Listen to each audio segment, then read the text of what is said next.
Dinala nila si Jesus sa bahay ng punong pari. Nagtipon doon ang lahat ng namamahalang pari, mga pinuno ng mga Hudyo, at ang mga tagapagturo ng kautusan.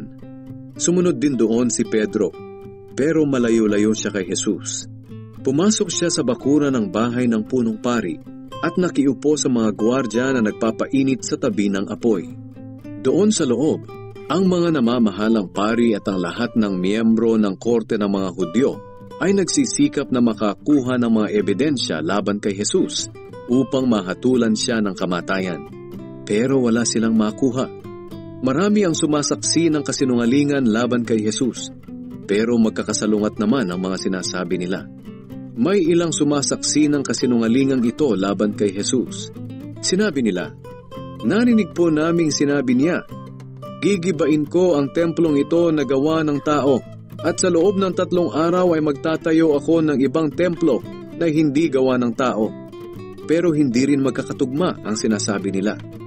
Tumayo sa gitna ang punong pari at tinanong si Jesus, "Wala ka bang maisasagot sa mga paratang na ito laban sa iyo?" Hindi sumagot si Jesus.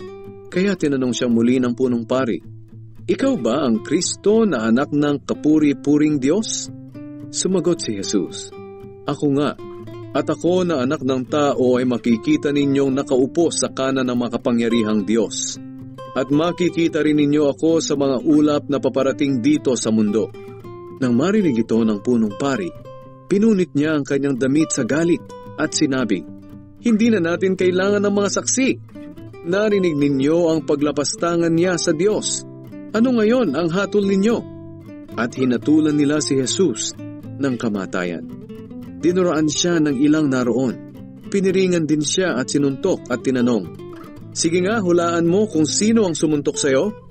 Pagkatapos, kinuha siya ng mga gwardya at pinagbubugbog.